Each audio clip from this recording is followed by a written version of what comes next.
Notre opposition rêve en couleur. Il rêve en couleur. L'opposition béninoise a commis plusieurs erreurs fatales. La première erreur de notre opposition, c'est le fait d'avoir choisi Yahya Boni comme président du parti Les Démocrates.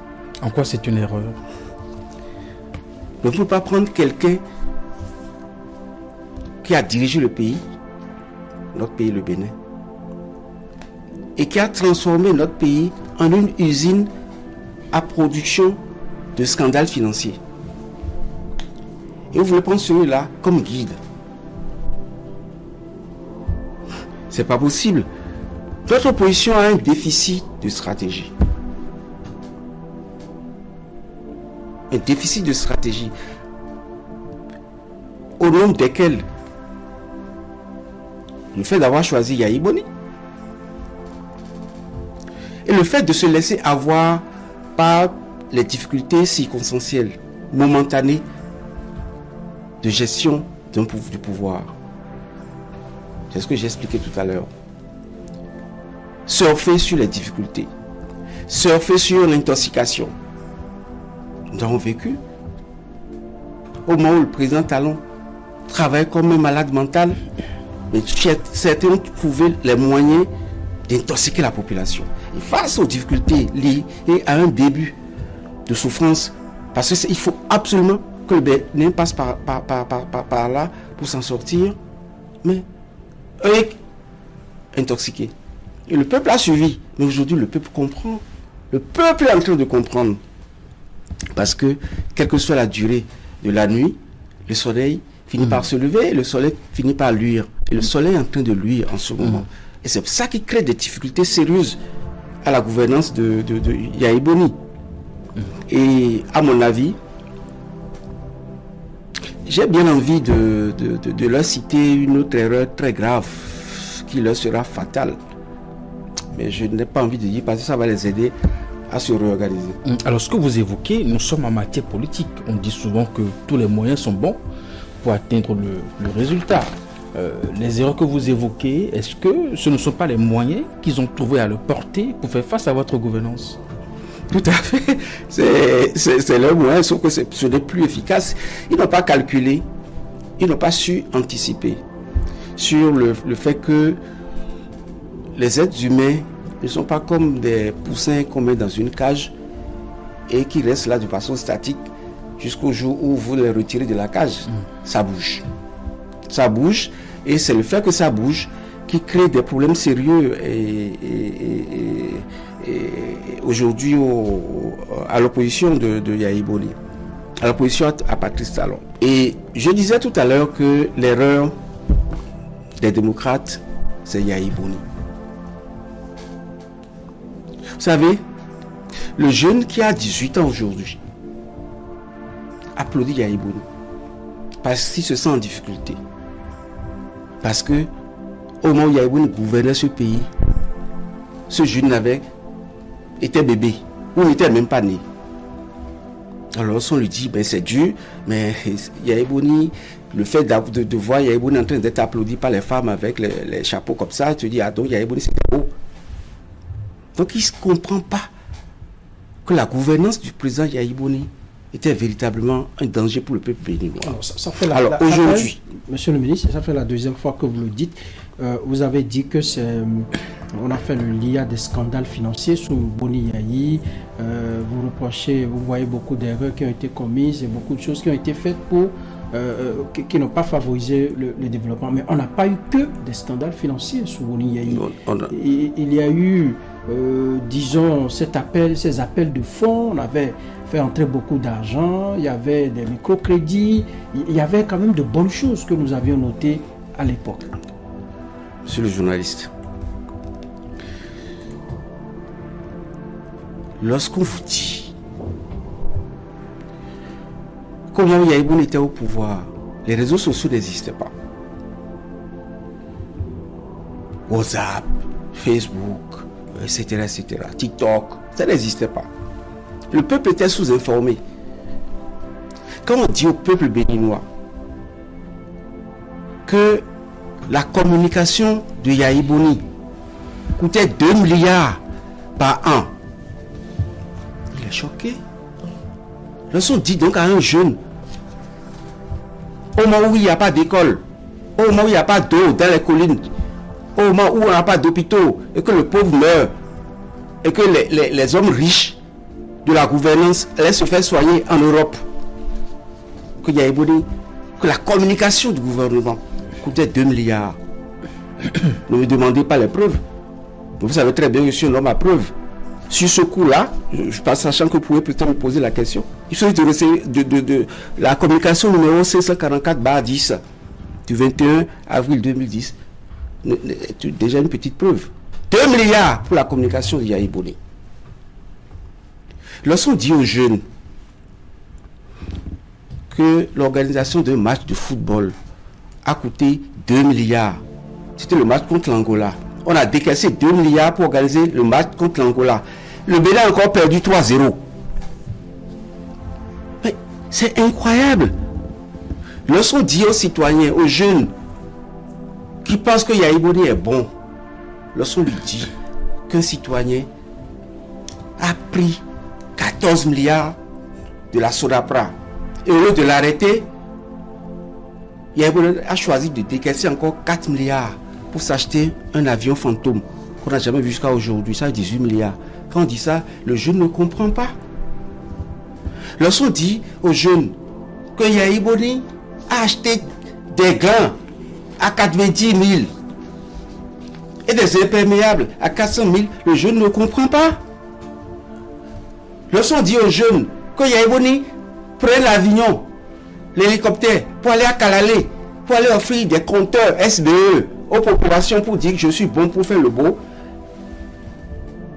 même le coût du transport par hélicoptère de Cotonou à Kalalé, c'est encore plus cher que les compteurs remis. Faire le beau. Vous voyez, à l'époque, je me rappelle, c'était une question de... C'est le 1er août 2012. Le journaliste, le célèbre journaliste de Golf, comment il s'appelle, Ayou Charbel, a demandé, a posé la question au président Yaya Boni. Qu'est-ce qu'il pensait de la jeunesse? Qu'est-ce qu'il a répondu? Oh là là, je vais vous citer, j'ai noté. Il dit, je n'ai pas les moyens de leur donner de l'emploi. Il faut que je leur achète des ballons pour qu'ils jouent et me collent la paix. Vous voyez, le président Talon... Vous le citez mot pour mot. Mais je vous dis, la vidéo existe. Oui, mais est-ce que c'était pas une façon de détendre un peu l'atmosphère? Non. C'est l'épanouissement de la jeunesse. Mais il n'en pouvait plus. Il n'en pouvait plus. Mais je vais essayer, et pour rechercher même sur Google, des vidéos existent. Il y a une autre vidéo que j'ai vue récemment, et c'était le député Malik Gomina qui demande au président, à l'époque journaliste, qui demande au chef de l'État, mais on a faim, les Béninois mangent une fois par jour. C'était la désolation. Les Béninois mangeaient une fois par jour, difficilement. On pose la question au chef de l'État dans la soirée du 1er août 2012. Vous savez ce que votre président a répondu? Mais c'est dur partout. Je ne peux rien. Si en France c'est difficile, si aux États-Unis c'est difficile, c'est pas au Bénin que vous allez me demander de faire des miracles. J'y peux rien, moi. Il a dit, j'ai eu la chance de suivre cette vidéo aussi, que les chocs exogènes qui font que le Bénin aussi ressentait la difficulté de mettre ses citoyens à l'aise, et qu'on n'y pouvait rien. On allait en Espagne, voilà. Barack Obama. Vous vous rappelez de cette vidéo? Donc, ce serait bien. Je sais que Canal 3 est très organisé et que vous devriez avoir cette vidéo dans vos archives. Je vais vous prier même si c'est en direct ou si possible plus tard, jouer ça pour que les Béninois comprennent que c'est... D'ailleurs, je voudrais vous rappeler que aujourd'hui le président Talon a l'humilité de dire aux Béninois, c'est dur, serrer la ceinture. Et le Béninois pense que c'est la gouvernance de Talon qui est la raison des difficultés. le fait de ne pas manger à sa faim, c'est depuis Yahi Boni. Ça a été aggravé par le scandale ICC Services. 200 milliards. 200 milliards, non pas du trésor, mais de l'épargne publique. Dilapidé, despolié. 200 milliards. Et cet argent, ça vient des poches des Béninois. Ceux-là, des trucs comme ça, un peu comme ce qui s'est passé aux États-Unis, lorsque vous faites des recherches, savoir comment ça s'est passé, le scandale Madoff, mais il faut 20 ans, 30 ans pour que les gens puissent se retrouver. Donc les raisons des difficultés actuelles des Béninois, c'est pas seulement parce que le chef de l'État a mis l'accent sur une certaine pression pour nous obliger à nous développer. Ça vient aussi de notre passé. Il faut que les Béninois comprennent. Et on souffrait du temps de Yahi Boni, on souffrait, on mangeait difficilement, mais en plus le pays ne bougeait pas. Le pays ne bougeait pas. Voilà où on en est. Aujourd'hui, au moins, j'ai appris récemment qu'on dit ils ont fait, je crois, que le Bénin s'est endetté, trop endetté. Vous avez appris ça, non? Alors, monsieur le ministre coordonnateur, on va évoluer étape par étape. En tout cas, aujourd'hui, il se trouve que cette même opposition formule pratiquement ces mêmes critiques à l'endroit de votre gouvernance, cherté de la vie. Nous y sommes encore aujourd'hui. En tout cas, ils le disent. Vous pensez qu'on va évoquer toujours la même raison? Des chocs exogènes? J'ai expliqué tout à l'heure, nous avons hérité d'un passé. Un passé qui se veut triste, où le palier de la ménagère était déjà peu reluisant. Un président arrive, et le président Patrice Talon, et trouve qu'il faut qu'on booste. Il faut bien qu'on se réveille un jour. Il a décidé de réveiller notre économie. Et pour réveiller son économie, malheureusement, le président Talon dit, c'est dur, mais il faut bien qu'on y aille. Serrer un peu la ceinture. Et après 9 ans aujourd'hui, nous voyons les résultats.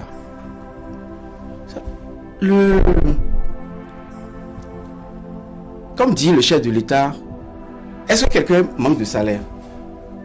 Il y a quelqu'un qui, depuis 9 ans, n'a pas eu son salaire. Ce que vous allez constater par contre, et vous tous, vous êtes témoins, qu'à l'époque de la gouvernance Yahi, on voyait les maisons sorties de terre du jour au lendemain. En 3 mois, vous voyez les maisons derrière votre maison. Mais les gens construisent encore des maisons. Non, pas plus. Oui, si vous voyez une belle maison aujourd'hui, il y a toutes les raisons. Si ce n'est pas un grand homme d'affaires, si ce n'est pas l'État, ce n'est pas possible. Mais vous voyez, avant, vous savez très bien de quoi je parle. Il y avait un train de vie quand même alors. Ils avaient un train de vie, mais le train de vie, c'était la corruption, c'était le pillage de l'économie nationale. Ce n'est pas des fonds issus de la sueur des fronts. C'était des fonds issus du pillage. C'est pour ça que tous ces gars qui intoxiquent et qui montrent qu'il y a problème, en réalité, c'est ceux-là qui pillaient et qui retournaient les miettes aux populations qui pensent que c'est ce système qui est bon pour notre pays. En réalité, c'est ça. Mais parlant de choc exogène, on en a cité également pour justifier la cherté de la vie ici. Je prends la guerre en Ukraine, je prends la guerre, enfin le Covid, ce problème de santé publique que nous avons eu. À un moment donné, les gouvernants d'aujourd'hui ont évoqué ces éléments-là pour justifier un peu la situation dans laquelle on se trouvait, n'est-ce pas, à l'époque de Boni Yahi, ces chocs exogènes qui étaient aussi à l'origine des difficultés que nous rencontrions. Oui et non. Vous avez du temps du président Patrice Talon, vous venez de dire de façon concrète un certain nombre d'éléments. La guerre Ukraine-Russie, le Covid, etc. etc. Et encore, s'il n'y avait pas eu ça, mais le Bénin aurait fait des miracles. encore plus que ce que nous vivons aujourd'hui, puisque les engrais, on les achetait très cher, puisque le produit qui fournit ne fournit plus. Il fallait passer par des gymnastiques terribles pour les avoir. Le gouvernement est obligé de subventionner afin de pouvoir tenir, afin que le paysan, depuis le septentrion jusqu'au sud, puisse cultiver à prix raisonnable. Donc, ces éléments exogènes, il y en a eu combien sous Yaya Boni? La preuve, c'est que vous ne l'avez pas cité. Il y en a, il y a eu très peu. Mais c'était criard. Mais c'était, c'est-à-dire que aujourd'hui, c'est criard. Des situations qui ont empêché les Béninois, les populations de respirer, on est obligé de mettre des cache-nez. Vous n'allez pas me dire que ça existait tout le temps. Des guerres, on a vu de grands pays comme la Russie entrer en guerre, mais ça fait très longtemps qu'on a vécu ça. Mais donc, ces chocs exogènes, effectivement, du temps du Patrice Talon, s'il n'y avait pas une gouvernance solide, intelligente, mais on aurait subi les conséquences de façon incroyable. Vous avez évoqué tout à l'heure la question de la dette, qui fait partie des critiques que l'opposition formule à l'endroit de la gouvernance de Patrice Talon. Vous ne trouvez pas qu'elles ont, en tout cas que l'opposition a raison de s'inquiéter sur le taux de notre endettement? Vous voyez, lorsque j'entends ça, je m'inquiète pour le pays. Voilà ceux qui prétendent vouloir diriger le Bénin, qui parlent du taux d'endettement de notre pays de cette manière. Ils devaient plutôt se poser des questions pour dire mais comment ils ont fait. Vous pensez n'importe qui arrive à avoir à pouvoir s'endetter? Même la situation, c'est un peu même au niveau des individus. Prenez quelqu'un qui quitte l'intérieur du pays, qui vient à Cotonou, qui va dans une banque, dit je veux faire un crédit de 10 millions alors qu'il n'a pas de garantie. Vous voyez une banque s'intéresser à ce citoyen? Il faut savoir qu'on ne prête qu'aux riches. On ne prête qu'aux riches ou à ceux qui ont des garanties suffisantes ou l'organisation qu'il faut, qui conforte et qui amène à accepter.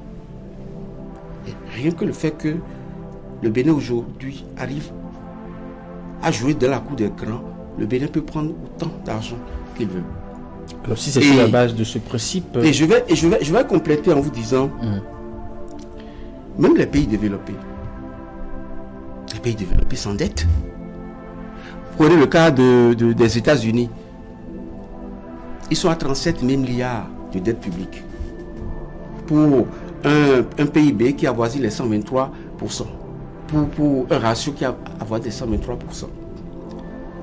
Et la France que nous connaissons tous est à peu près à 3 300 milliards de dettes. Si on se ramène vers les pays africains, j'avais noté, le Sénégal par exemple est à 13 milliards de dollars d'endettement public, avec un ratio de 99% du PIB. La Côte d'Ivoire est à 36 milliards, 59% du PIB. Le Togo sont à 11% du PIB. Le Rwanda sont à 13% du PIB. Mais le Bénin, vous allez le demander. C'est le cas qui nous intéresse. Le Bénin est à peine à 44%. Donc selon vous, c'est pas inquiétant? Le Bénin est à peine à 44%, avec une projection, je crois, à 51% sur 2026. Donc, oui. Comment est-ce que... Comment est-ce que le Bénin... Vous deviez vous demander, mais est-ce que Yaya Boni, lors de la gouvernance de Yaya Boni, il pouvait avoir plus de taux d'endettement, avec un pays gangréné par la corruption? Mais les institutions internationales, les banques n'ont jamais osé vous faire des prêts. Donc si un pays arrive à relever son niveau d'endettement, comprenez que c'est parce que ce pays est bien gouverné. Pourtant pour nos populations enfin, des citoyens lambda comme nous, on a dit à l'époque de Yahi Boni que l'argent circulait. Donc c'est pas la preuve que véritablement l'argent entrait dans le pays, qu'on allait en chercher auprès des institutions, qu'on amenait dans le pays, mais l'argent circulait, tout le monde en trouvait un peu quand même. C'était le plus essentiel pour nous qui étions citoyens à l'époque. Vous savez, on ne peut pas booster l'économie d'un pays sans endettement.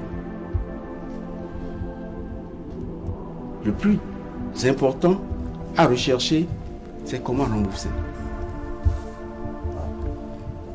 Et lorsque vous voyez aujourd'hui le Bénin qui continue d'avancer, de progresser, de se développer, c'est parce que le Bénin a mis en place un certain nombre de leviers économiques, macroéconomiques, dans un esprit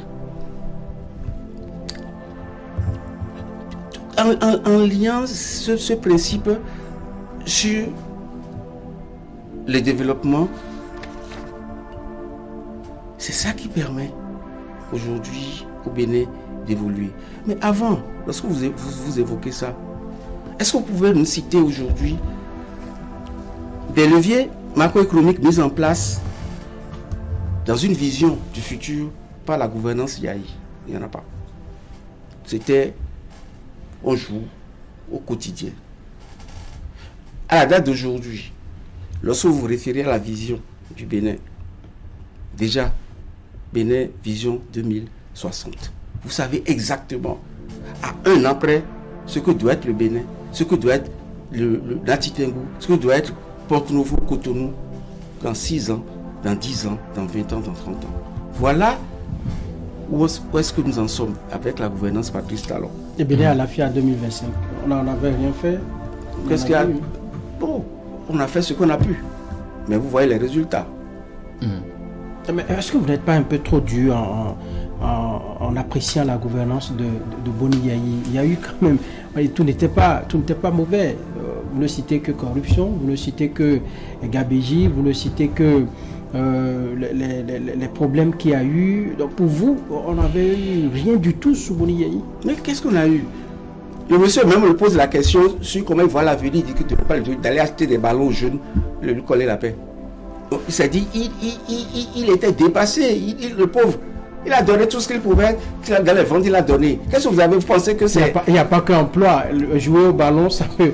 Il y a également les loisirs. Jouer au ballon, non, ce qu'il disait, c'est pas seulement, c'est pas une affaire de football. Hein. Qu'est-ce qu'il disait? Ben, offrez-leur des ballons, achetez-leur des ballons pour qu'ils me collent la paix. Ça veut dire, je suis un peu plus fatigué. Il n'a pas dit encore. Monsieur le ministre coordonnateur, vous avez évoqué des cas de corruption tout à l'heure qui, selon vous, ne permettaient pas au système de lever des fonds à l'échelle internationale. Mais cependant, au niveau de l'opinion publique, on fait remarquer quand même que certains proches de l'ancien pouvoir, auteurs de ces malversations, se retrouvent aujourd'hui dans votre camp. Ça ne vous dérange pas? Je vais vous répondre de façon très simple. Vous dites qu'il y a des auteurs de malversations qui sont aujourd'hui dans le camp Patrice Talon. Il y en a. Et je vais presque vous retourner le problème.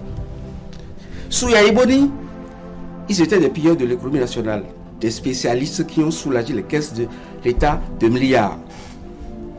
Sous Talon, les mêmes n'ont pas pu. Ça veut dire quoi? Ça veut dire que le poisson pourrit par la tête. Ça veut dire que les individus étaient dans un système où on pouvait gaillardement voler sans être inquiété. Donc vous voulez nous dire par là que ce Patrice Talon, c'est pas possible. Quel que soit votre degré de banditisme avéré, vous ne pouvez pas. Nous avons un dernier cas dont nous attendons encore les conclusions du rapport du côté de l'Assemblée nationale et du côté du Haut Commissariat à la prévention de la corruption, le cas au ministère de l'Énergie. Je n'ai pas besoin, moi, Jean-Pierre Yahweh, d'attendre les conclusions de ce rapport. Mais vous savez... Et si finalement le rapport attestait de ce que c'est au pas ministère possible, de l'Énergie, il y a le système vraiment... Talon, le système mis en place par le président Talon ne favorise pas le pillage. Un ministre, vous savez, avant, lorsque il y a appel d'offres, où on confie un marché à une entreprise sous le président Talon, vous n'êtes pas payé tout de suite. Avant d'être payé, vous devez avoir une caution bancaire qui couvre à hauteur de l'argent que vous avez pris. Si vous n'avez pas les moyens de démarrer.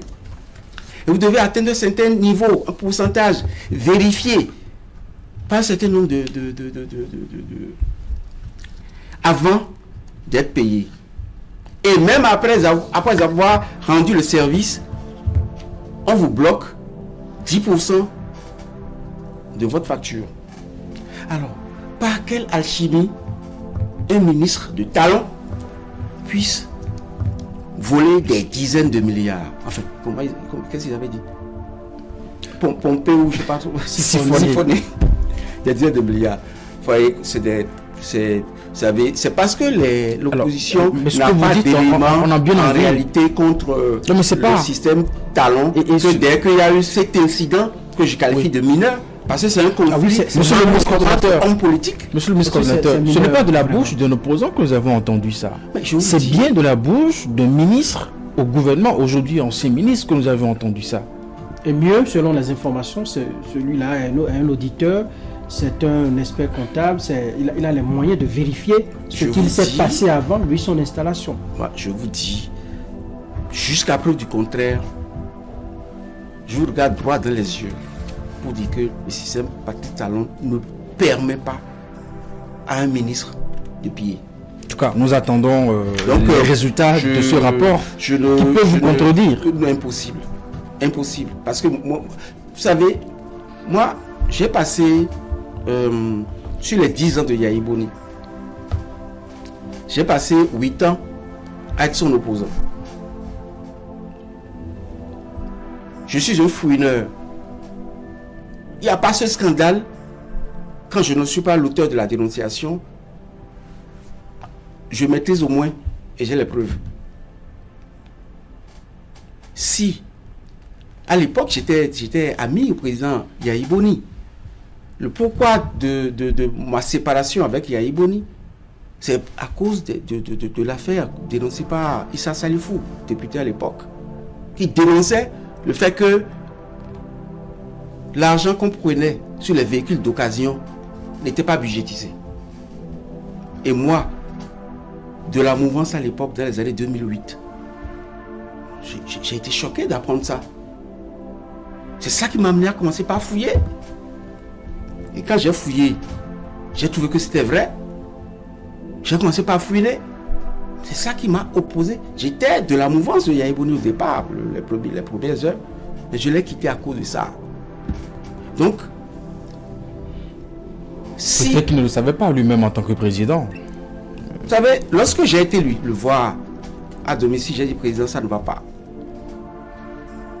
Il dit, mais quand Saleh a dit que je suis un voleur, pourquoi tu ne lui as pas dit qu'il ment?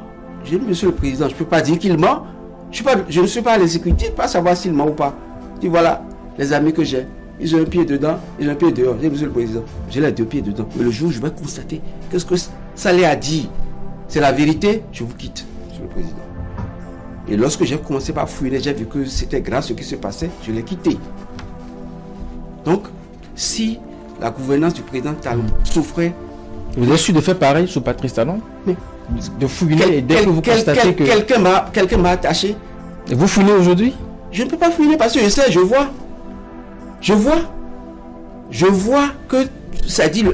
Je vous dis les principes fondamentaux, cardinaux. Les repères ont été mis en place de sorte que personne ne peut voler.